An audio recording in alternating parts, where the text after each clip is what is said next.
आपने बहुत सी मम्मी के बारे में सुना होगा, मगर आज हम जिस मम्मी के बारे में बात करने वाले हैं, वो मम्मी नहीं, लाश है। आपको ये जानकर हैरानी होगी कि हजारों साल तक समुद्र में रहने के बावजूद ये लाश सही सलामत है, जिसे आग ना जला सकती है, न पानी डुबा सकता है, न ज़मीन गला सकती है और ना चरिंद परिंद इसे खा सकते हैं। आइए जानते हैं कि ये लाश इबरत का निशान क्यों बनी हुई है। ये बात है आज से तकरीबन 3,500 साल पहले की, जब हज़रत मूसा अलैहिस्सलाम के वक्त जो बादशाह था, उसका नाम वलीद बिन मुसाब रियान था।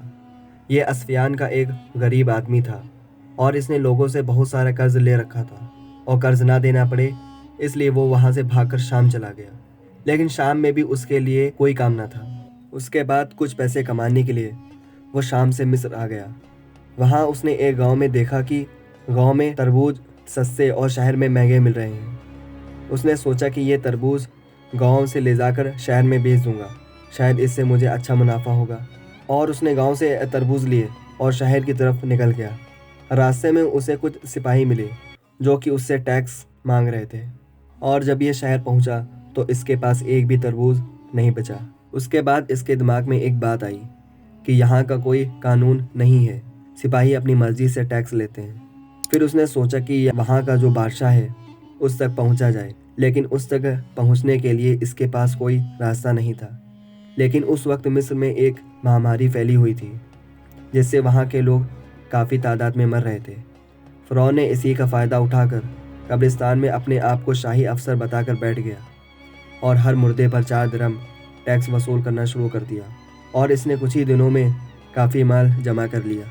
इत्तेफाक से बादशाह के किसी करीबी रिश्तेदार की मौत हो गई और जब वो उसे दफनाने पहुँचे तो उसने भी इनसे 4 दिरहम मांगे, लेकिन इसे पैसा तो नहीं मिला, बल्कि गिरफ्तार करके बादशाह के पास पेश किया गया और बादशाह को पूरा मामला बताया। बादशाह ने पूछा कि तुम्हें वहाँ किसने बैठाया। इसने कहा कि मुझे आप तक पहुँचना था, इसलिए मैंने ये सब किया। आपके मुल्क में बहुत बुरे हालात हैं, जो जिसके में आता है वो करता है। मैंने 3 महीने में इतना सारा माल इकट्ठा किया है और आप इसी बात का अंदाज़ा लगा सकते हैं कि बाकी लोग क्या करते होंगे। और उसने अपना सारा माल बादशाह के सामने रख दिया। बादशाह को उसकी ये बात पसंद आई और बादशाह ने उसे अपने महल में काम दे दिया। उसके बाद उसने धीरे धीरे ऐसे काम किए जो बादशाह और उसके लोगों को पसंद आने लगे, और धीरे धीरे वो आगे बढ़ता गया और महल की शाही फौज का हिस्सा बन गया।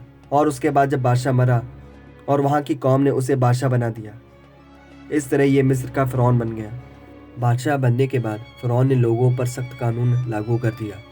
जो उसका हुक्म ना मानता उसे वह कड़ी सज़ा देता। फ़िरौन अपने नशे में इतना चूर हो गया था कि वो खुदाई का दावा करने लगा और लोगों से ज़बरदस्ती अपने आप को सिजदा करवाता। फ़िरौन बनी इसराइल पर जुल्म करता और उनसे बहुत मेहनत के काम करवाता। एक दिन उसने ख्वाब में देखा कि बैतुल मक़दस से एक आग निकलकर मिस्र की तरफ आ रही है और उसने सारे मिस्र को जला दिया है और बनी इसराइल को कोई नुकसान नहीं पहुंचा। ये अजीब व गरीब ख्वाब देखकर फ़िरौन परेशान हो गया और उसने नजूमियों से इसकी ताबीर पूछी। नजीमियों ने बताया कि बनी इसराइल में एक बच्चा पैदा होगा जो तेरी बादशाहत को ख़त्म करेगा। हज़रत मूसा अलैहिस्सलाम की दुनिया में आने से पहले फ़िरौन को किसी ने खबर दी थी कि बनी इसराइल लोगों में से एक लड़का जल्द पैदा होगा। उसके पैदा होते ही फ़िरौन का सारा साम्राज्य ख़त्म हो जाएगा। ये बात सुनकर फ़िरौन घबरा गया और उसने अपनी सेना को आदेश दिया कि हर बनी इसराइल के घरों की तलाशी करो और जहाँ बच्चा दिख रहा है उसे मार दो। फ़िरौन सिर्फ बेटों को मारना चाहता था, बेटियां होने पर वह उन्हें छोड़ देता था। फ़िरौन का आदेश मिलते ही सिपाही बनी इसराइल के घरों की तलाशी में निकल गए और एक एक करके उनके बच्चों को कत्ल करना शुरू कर दिया। जब हज़रत मूसा अलैहिस्सलाम की माँ को इस बात की खबर लगी तब वह भी डर गई। तब अल्लाह की तरफ से पैगाम आया कि तू इसे एक टोकरी में रख कर नील नदी में छोड़ दे, इस बच्चे को कुछ नहीं होगा। अल्लाह के हुक्म के मुताबिक उन्होंने आप यानी हज़रत मूसा अलैहिस्सलाम को एक टोकरी में घर के पीछे नील नदी में रख दिया। नदी में रखते ही टोकरी भी बहने लगी। टोकरी नदी में बहकर फ़िरौन के महल तक जा पहुंची। टोकरी को देखते ही फ़िरौन के सिपाहियों ने हज़रत मूसा अलैहिस्सलाम को टोकरी से निकाला और फ़िरौन के पास ले गए। फ़िरौन आपको उसी वक्त मारना चाहता था, लेकिन फ़िरौन की बीवी ने कहा कि इसे मत मारो, इसके ज़िंदा रहने से हमारी आंखों को ठंडक मिलती रहेगी। हो सकता है कि ये हमारे लिए खुशनसीब बच्चा हो।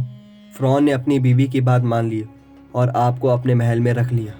हज़रत मूसा अलैहिस्सलाम ने बड़े होकर लोगों को समझाया कि फ़िरौन की पूजा करना बंद करो और एक अल्लाह की इबादत में यकीन करो। एक हद तक लोग उनकी बात मान भी गए थे। उसी दौरान मिस्र में भयंकर अकाल पड़ा। लोग कई बीमारियों में मुब्तला हो गए। सारे लोग हज़रत मूसा अलैहिस्सलाम के पास पहुँचे, कहा कि हम आपके कहने पर चलेंगे और वादा किया कि वह एक अल्लाह की इबादत करेंगे।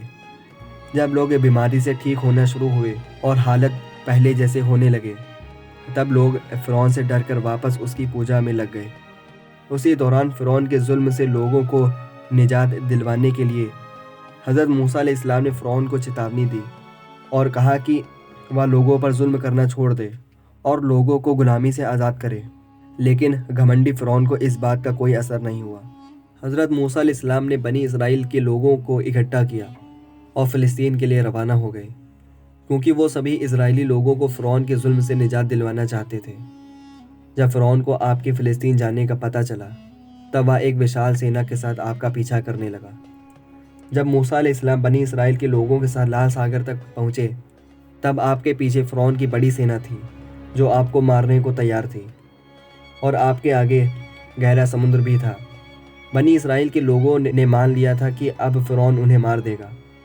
इतने में हज़रत मूसा अलैहिस्सलाम ने अपनी छड़ी से समुद्र के पानी पर मारा। तभी आपके सामने समुद्र में एक सूखा रास्ता बन गया और समुद्र का पानी अलग अलग हो गया और बीच में सूखा रास्ता बन गया। हज़रत मूसा अलैहिस्सलाम और बनी इसराइल के लोगों ने रास्ता पार कर लिया। फ़िरौन भी उसी रास्ते पर अपनी सेना को लेकर आगे बढ़ने लगा।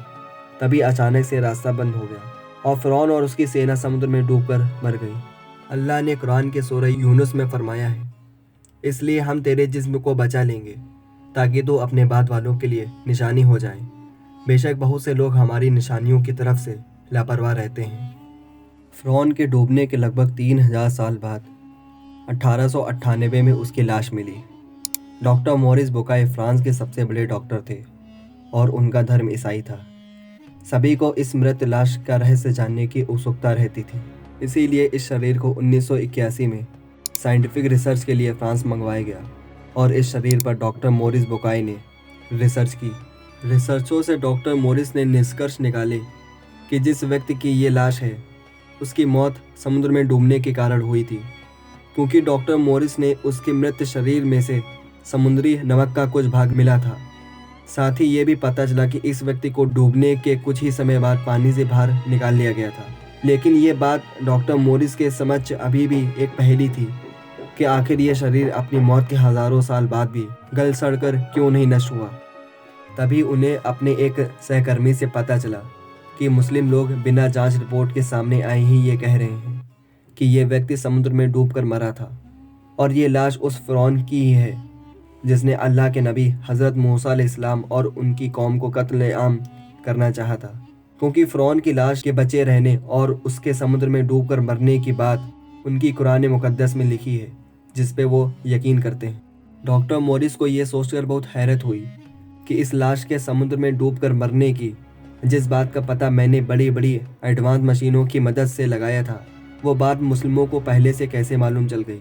और जबकि इस लाश को अपनी मृत्यु के हज़ारों साल बाद नष्ट न होने का पता 1981 से महज 83 साल पहले चला है, तो उनकी कुरान में ये बात 1400 साल पहले कैसे लिख ली गई। इस शरीर की मौत के हज़ारों साल बाद भी इस शरीर के बचे रह जाने का कोई वैज्ञानिक कारण डॉक्टर मॉरिस या अन्य वैज्ञानिक जब पता ना लगा सके, तो इसे अल्लाह का करिश्मा के अलावा और क्या माना जा सकता है। बाइबल के आधार पर भी लाश के मिलने की लोकेशन और साइंटिफिक रिसर्च के आधार पर लाश का शरीर की लगभग 3000 वर्ष की उम्र होने के कारण मॉरिस को ये यकीन हो रहा था ये शरीर फ़िरौन का ही है। इसीलिए डॉक्टर ने फ़िरौन के मुतालिक मज़ीद जानने के लिए तौरात शरीफ, बाइबल, ओल्ड टेस्टामेंट का अध्ययन करने का फैसला किया। लेकिन तौरात में उन्होंने सिर्फ इतना लिखा हुआ मिला कि फ़िरौन और उसकी फ़ौज समुद्र में डूब गए और उनमें से एक भी जिंदा नहीं बचा। लेकिन फ़िरौन की लाश का कहीं जिक्र ना था। डॉक्टर मॉरिस बुकाय के जहन में कई सवालात खटक रहे थे और आखिरकार वो इन सवालों के जवाब हासिल करने सऊदी अरब में चल रही एक बड़ी मेडिकल सेमिनार में हिस्सा लेने पहुंच गए, जहां उन्होंने फ़रौन की लाश के रिसर्च में जो पाया वो बताया। उसी वक्त डॉक्टर मोरिस की बात सुनकर एक मुस्लिम डॉक्टर ने कुरान पाक खोलकर सूरह यूनुस की ये आयत पढ़कर सुना दी, जिसका तर्जमा कुछ यूँ है, इसलिए हम तेरे जिस्म को बचा लेंगे ताकि तू अपने बाद वालों के लिए एक निशानी हो जाए। बेशक बहुत से लोग हमारी निशानियों की तरफ से लापरवाह रहते हैं। इस आयत का डॉक्टर मोरिस बुकाए पर कुछ ऐसा असर पड़ा कि उसी वक्त खड़े होकर उन्होंने ये ऐलान कर दिया कि मैंने आज से इस्लाम कबूल कर लिया और इस कुरान मुक़द्दस पर यकीन कर लिया। इसके बाद वो अपने वतन फ्रांस वापस जाकर कई साल तक डॉक्टर मोरिस कुरान और साइंस पर रिसर्च करते रहे और फिर उसके बाद कुरान के साइंसी चमत्कारों के विषय में एक ऐसी किताब लिखी जिन्होंने दुनिया भर में धूम मचा दी।